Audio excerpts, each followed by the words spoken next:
They had their chance and they earned damnation. Angels don't make mistakes. I know that. The only reason you're still here is because Daddy gave you and your hellborn kind a pardon from an exorcist blade. How does that feel?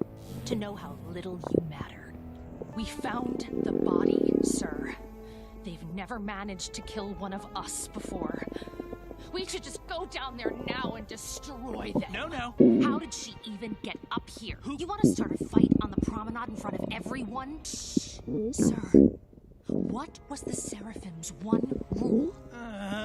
Your Highness, forgive me, but what are the Hellspawn doing here? There's no place in heaven.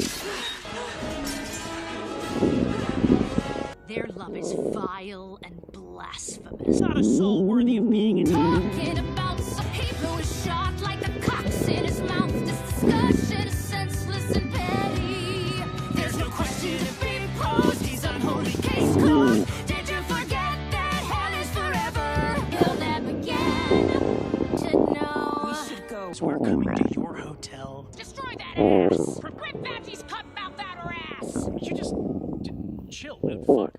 Anyway. Failure.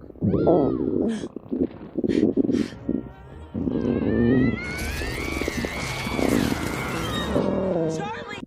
No! Sir! Adam! It's over. Retreat! Your deal is done, and I'm in charge now. Your brat is threatening the very foundation of heaven. And if you want to stay here, you're going down there and stopping that bitch.